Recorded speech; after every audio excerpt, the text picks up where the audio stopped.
Hey, what's up, everybody? Welcome back to Passive Money. Today, we're going to do something a little different. All right, Alex, we're going to just go ping pong back and forth. But today, we're going to talk about stocks that we invested in. The reason why we say it's a little different because we focus on the educational stuff. We don't want to make this a channel where we're sitting here saying, "Hey, buy the stock and go run and buy it and follow us into a trade." If you're following people on social media or anything by just what they're doing, and you're not doing your own homework, you shouldn't do it. I'm not going to call nobody name, but you shouldn't do it. You should always do your homework and learn the industries and everything that you invested in, know it inside and out before you invest in it, because you're putting your capital to work. And with that being said, this is not financial advice. We just giving a little insight in what we're doing. I know the market's crazy, and we usually talk about education, but today we're just going to do something a little different. Talk about a couple stocks. So we're going to just talk about different stocks that we invested in and why. Alex, we'll go back and forth. So we'll start with you, and then you give one, I give one, and we'll go back and forth. We do about 2 or 3 times. We're not gonna go over the whole portfolio if you don't want to, but I'll just give a couple, and then you give a couple, and then we go off that. With that being said, so what's the first stock you're in and why? Okay. First one I'll go off of is AT&T. I'm invested in them. I believe that phones, communication, and all the other services that they provide will have a very long-term effect in the future. I don't see cell phones going anywhere, especially now that people can't live without a cell phone. Now, aside from just the fact of the stock price or whatever, I am invested in them especially for their dividend. Now, their dividend was cut because of a uh, part of their company that they did sell off that merged with another company. But the dividend rate that the stock is at right now or the dividend yield is at about 6% right now. So it's still a great buy, great dividend return. And I am currently invested in them for that, for the quarterly payout, and continue to invest more into them to build my position so I can keep getting more dividends and lowering my cost basis actually as well. So, Okay. I like Miss. I mean, it is the biggest supplier. Has the most subscriptions in the United States. So I like them. Cool. yep, yep. So what is do you have a stock that I know you've got two different accounts, I think he a little bougie, but do you have a stock? Do you have a stock that like is a dividend payer, or do you just have growth stocks? Or Well, one of the stocks that I do own, and it was just in the news because it just increased this dividend by 50%. Ford. I am in Ford. That is a dividend payer. It just came back to being a dividend payer. When COVID happened, they stopped paying the dividend. Then they went to 10 cents dividend. Now they just announced 15 cents. They had a heck of a run the past 2 weeks. I am in Ford. And the reason why I'm in Ford, two reasons. Besides the fact that I was born and raised in Detroit, that didn't have really no bearing on it. I do buy Ford vehicles, but the aspect of it was something that, and I didn't buy it based on Elon Musk, but it was something that made sense. And so it was only excuse me, it was only two American auto companies that didn't get a bailout from the taxpayers. It was Tesla and Ford. So I salute them for that because everybody else that we bailed out, and the taxpayer is the one that's bailing them out. It's not the government bailing them out. It's the taxpayers because all the debt that they use to bail these people out is what taxpayers will pay. The companies paid back majority of it, but the interest that we pay on that debt is it ain't like we took out the debt to bail them out, but when they paid us back, it ain't like we just eliminated the debt that we took out. So taxpayers are going to be paying that to the end of time, and you know how Congress work. There's not a new project they don't see to bring out more debt. So I salute Ford on that. The other aspect of it is the F-150. F-150 been the best-selling pickup truck for the last 40 years. And when they pivoted to the EV, they got the Mach E, and then they have that Lightning, and then I like that Maverick that came out also. But I believe that for Lightning, that will be on the truck space, that will be the best-selling EV truck out there. But now it is some other good ones out there that I do like a lot, a lot, a lot. But I believe Ford will be the industry leader on the EV F-150. And then just the risk variance of it, the success reward or risk reward that Ford played out. invested in Ford, collecting the dividend, sell out of the money calls on there to get that income. But besides that, that's my dividend one that I revert to. Right now, and you probably can look it up and find it faster than me because my internet is on uh, ball and chain mode. The yield right now on Ford is, you're gonna have to cut out this delay while I find it. Pull it up. Uh, come on, you found it yet? 3.92%. Yeah. All right, there we go. The dividend on Ford is 3.92. 3.92. Cost basis I got in, I was in under 14. I'm in around the $11 range. So dividend is a little bit higher, but I reinvest the dividend on those to get more shares.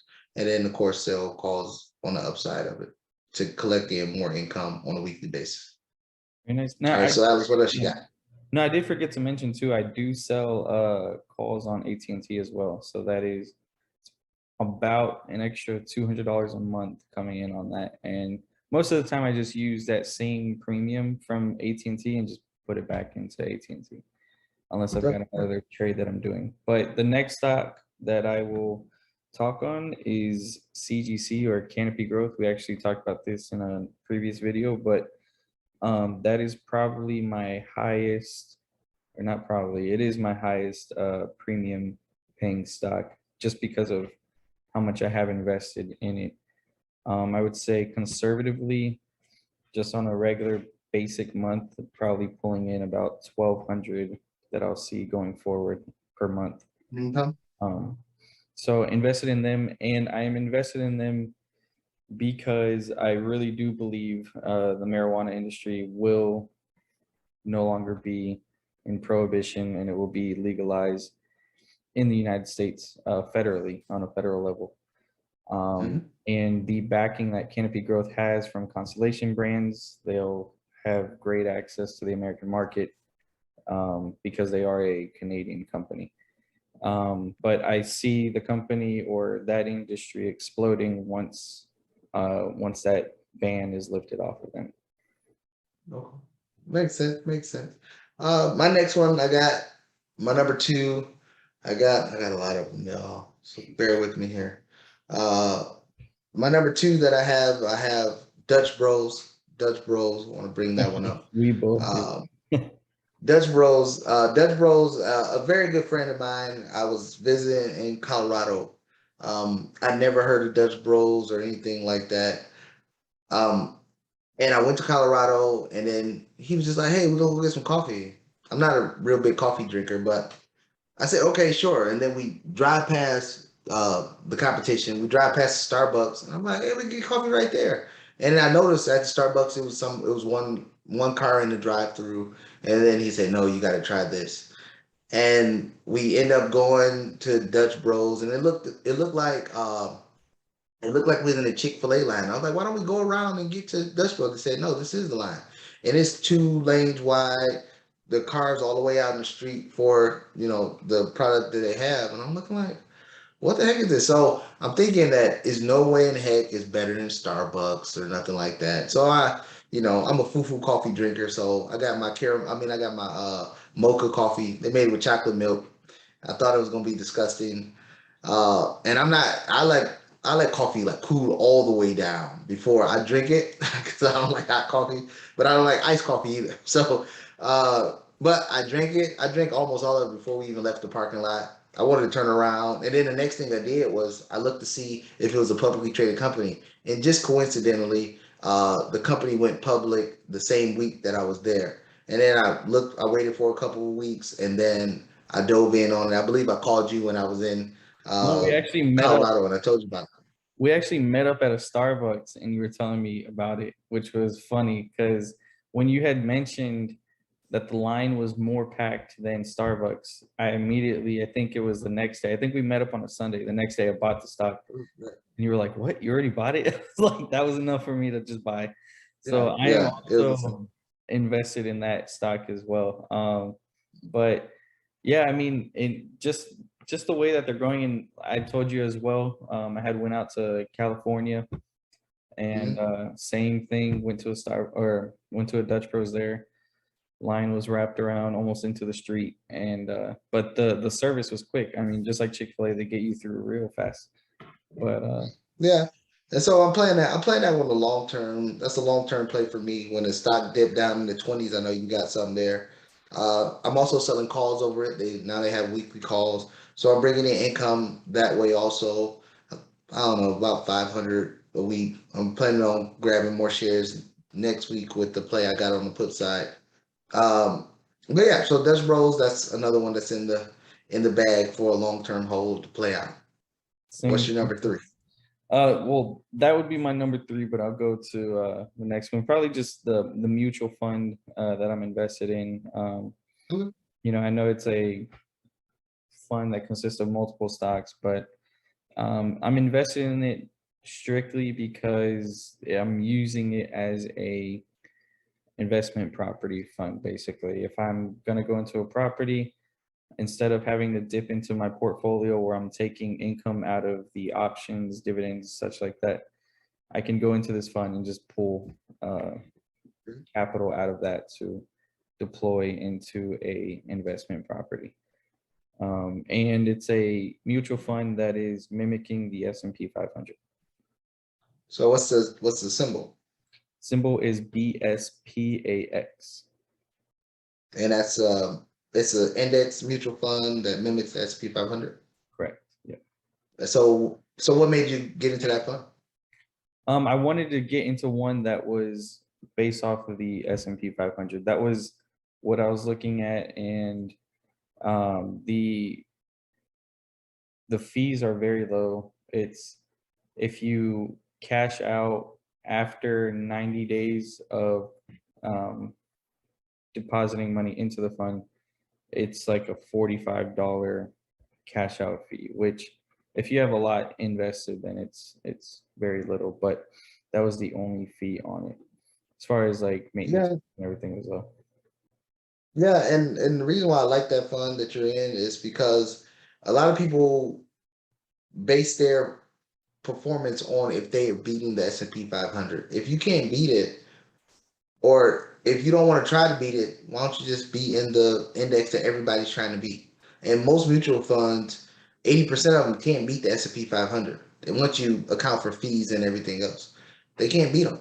So if you want, and you know the historical averages of the S&P 500, over the past, 80 some odd years, averaging 8 to 10% return, and you're trying to stash money away to build up the capital to get a property, it's better to go that route than to try to hit a home run on the stock and then try to flip that to sell when you always know you can always keep going back to the S&P 500 dollar cost averaging after you deploy that capital to buy your first rental property. So I like that one. I like that fund a lot. Yeah, and I mean, I do have a Nasdaq mutual fund, but it's in my Roth IRA. This is one that I'm using just for my account alone. But um, the Nasdaq, I didn't want to be in a Nasdaq mutual fund. I see the Nasdaq is, even though the Nasdaq has the Nasdaq 100 or the Qs, it's I see it as more aggressive than the S&P that's just brought out amongst everything. Yeah, and in the Nasdaq, most of the funds that's in the Nasdaq 100 is in the S&P 500, but the percentage of those funds are not as great as it is in the Nasdaq. So the S&P 500 does calm down some volatility, and then in the last couple of weeks, I know people are gonna say, "Oh, well, how did that fund work out for you in the last, last 6 months?" If you was in our class that we have every other Saturday, we was talking about this in January, December, what was gonna happen in the market. So when the stock markets go down, we love when the stock markets go down because we get to buy more shares at a lower price. This is all about long-term gains. This is not about, hey, I want to make a quick flip, quick trade. This is not a trading channel. This is not the way we trade or make income is through selling cash secure puts or covered calls. But we're here to play these stocks for the very long term and take advantage of dips, just like Warren Buffett would say, and keep moving forward with it. That's the whole goal that we shoot for. So I just wanted to stop the trolls before they started. It's funny you mentioned that too, because there was somebody that asked me how I'm doing in the market, and I told them I was making profit. and that confused them because they knew that the market was going down. But you just have to adjust, just as we talked about in a previous video. You have to adjust yourself in the stock market as well.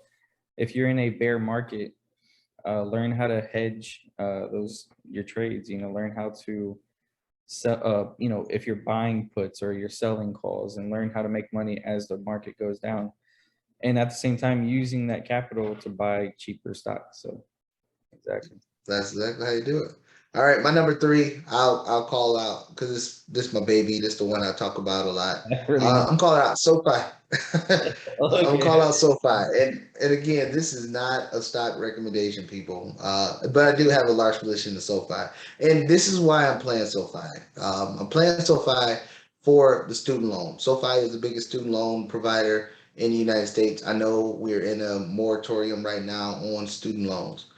But one thing I do know is the president is not going to vacate or alleviate people of all the student loans. I know that's not going to happen. So while the stock is depressed, I've been building a position. They have a lot of technologies besides student loans that's going on, personal loans, things like that. They are a chartered bank now. They are also, they have their checking accounts and things like that that pay a higher dividend, a higher interest rate than the brick and mortar checking accounts like the Bank of America, JP Morgan's. They pay higher there. And it's a one-stop shop for everything. If you want to invest, you can invest in there. So I'm playing that one as a disruptor of the normal brick and mortar bank situations. And of course, I know that the brick and mortar banks, they have enough capital to build out a platform such as SoFi. But I'm going on that this is one of my, I'm not gonna call it a lottery ticket, but this is one I believe that will disrupt in the long term, especially because they have the home loans just like a normal bank, but the student loan aspect of it. And as people know, student loans are, you can't file bankruptcy on those. So I'm playing the long game there, and I do expect the student loan moratorium to be over sooner rather than later. After the midterm elections, I expect that to be over with. But while the stock is depressed, and they just had earnings last week, very good earnings, very good earnings, growth at 50% of users. Um, and I'm playing that on the long term to keep acquiring the shares as long as they're at depressed prices and playing that for the long term to the upside. But I'm also selling calls over the top of there, making 1,200 or so odd dollars a month, just playing that one, playing it out of the money. Well, I'm a little bit more aggressive right now, but the goal is to get it out of the money and collect the income there and play it for the very long term. Every stock that I own, I don't plan on selling it. I use it just like real estate. I just want the income to come from it because the bills are going to come every month, and I want something to keep paying the bills no matter what. Right. I'm also invested in SoFi, but aside from that, there's two other stocks I invest in passively that kind of coincide with the same purpose of dividend income and really strictly for that. Now, they are companies that are reputable. There's Altria and Bank of America. I'm investing in them for the dividend and because of the companies that they are. Everyone knows who Bank of America is. If you guys don't know who Altria is, same company that produces and sells Marlboro cigarettes.